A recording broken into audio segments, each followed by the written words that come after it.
Mungkin salah satu dari kita pernah ngerasa kayak, aku pengen banget sukses, tapi kok kaki rasanya berat banget buat jalan. Kamu punya target, kamu punya mimpi, tapi entah kenapa semangatnya cuma nyala di kepala.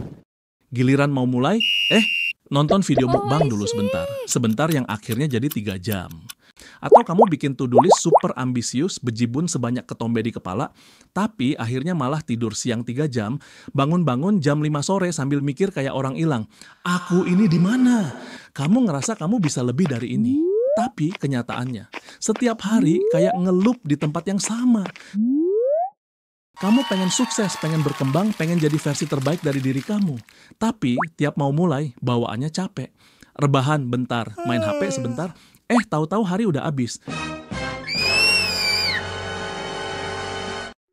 Kalau kamu ngerasa kayak gitu, aku ngerti. Serius, karena aku juga pernah ada di titik itu. Dan kabar baiknya, ada jalan ninjanya dong. Tapi bukan yang muluk-muluk. Kita mulai dari hal kecil. Bagian 1, kenapa kita bisa ambisius tapi malas? Aku mau cerita dikit. Waktu zaman pandemi COVID, aku tuh langsung sadar pentingnya sehat, maka belilah treadmill.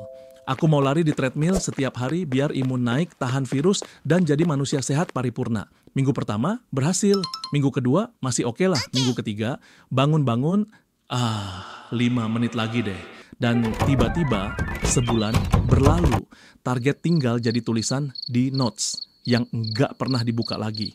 Kenapa bisa gitu? Karena ambisi itu gampang, tapi eksekusinya nggak segampang motivasi pas malam minggu. Bagian 2, analogi ambisi. Kebanyakan orang yang ambisius tapi malas itu bukan malas, mereka cuma kelelahan. Kelelahan karena overthinking, karena standar tinggi, karena takut gagal. Kadang otaknya lari 100 km per jam, tapi badannya belum siap jalan. Jadi, yang kamu butuh bukan motivasi super dahsyat, tapi cara yang lebih realistis dan nyambung sama energimu sekarang.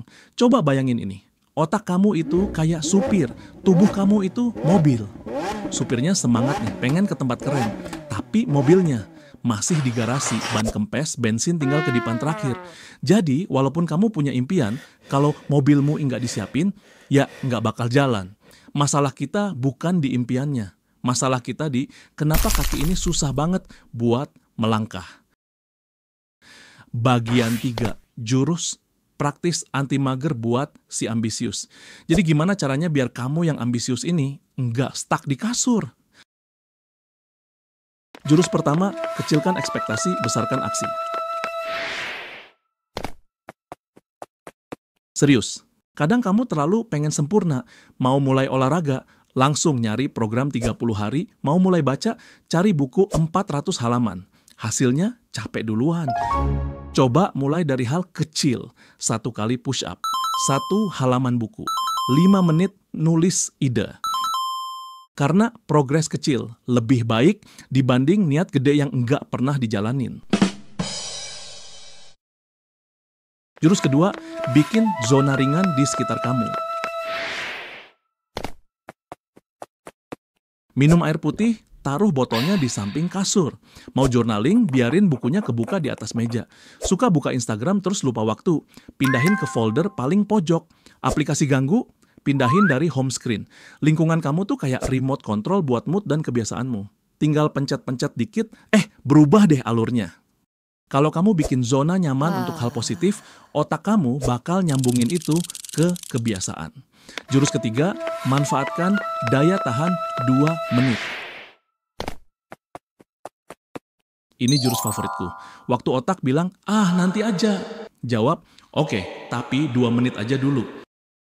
Mau nulis, tulis aja 2 menit. Mau baca, 1 halaman aja. Ajaibnya, setelah lewat 2 menit itu, kamu seringkali lanjut. Karena tantangan terbesar itu bukan nyelesain, tapi mulai.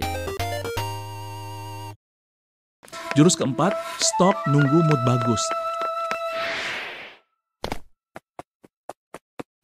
Kalau kamu nunggu motivasi datang, ya siap-siap aja dia datang pas kamu umur 45. Padahal, semangat itu kayak sinyal wifi, kadang muncul, kadang hilang. Motivasi itu bukan starter. Aksi kecil kamulah yang nyalain motivasi. Mood itu efek samping, bukan bahan bakar. Jurus kelima, kembaliin makna di balik tujuanmu. Kadang kamu jadi malas karena kamu lupa kenapa kamu pengen itu di awal. Kamu nggak malas, kamu cuma kehilangan arah. Coba duduk sebentar, tanya diri sendiri, kalau aku terus-terusan begini, 6 bulan dari sekarang aku bakal jadi versi diriku yang lebih baik atau lebih lelah? Kadang jawabannya cukup nyentil buat kamu bangkit. Jurus keenam, rayakan kemajuan sekecil apapun. Kamu berhasil duduk dan buka laptop? Yes. Kamu nulis 3 kalimat? Mantap. Kamu cuma mikirin ide selama 5 menit? Boleh banget dirayain karena tiap langkah kecil itu bukti kamu nggak diem. Dan itu udah luar biasa. Jurus ketujuh, ganti pertanyaanmu. Daripada nanya, kenapa aku malas? Coba tanya, apa yang bikin aku berat buat mulai? Apa hal paling kecil yang bisa aku lakuin sekarang? Kamu bakal kaget, karena ternyata jawabannya sering simple, capek, bingung mulai dari mana, takut salah. Dan semua itu bisa disiasati kalau kamu ngerti kenapanya. Kadang kita mikir terlalu jauh. Baru mau mulai udah mikir, gimana kalau gagal? Gimana kalau orang lain lebih jago? Gimana kalau aku nggak cukup bagus? Padahal dunia tuh nggak selebar daun kelor, dan jalan juga nggak sepanjang tali kolor. Santai dulu bro, kadang kita cuma butuh mulai tanpa drama sinetron. Jadi jangan tunggu motivasi datang. Mulai dulu, walau kecil, walau pelan. Karena orang besar itu bukan yang selalu semangat, tapi yang tetap melangkah meski malas. Ingat, pelari maraton juga nggak sprint dari awal. Dia jalan pelan, tarik napas, dan percaya satu langkah kecil hari ini lebih baik dari 100 rencana besar yang nggak pernah dijalanin. Kamu nggak harus jadi jenius buat punya hidup yang bermakna. Tapi kamu perlu sadar kalau waktu kamu itu berharga. Setiap detik otak kamu bisa dipakai buat nambah nilai atau malah nurunin standar hidup kamu pelan-pelan. Pilih yang mana, itu terserah kamu.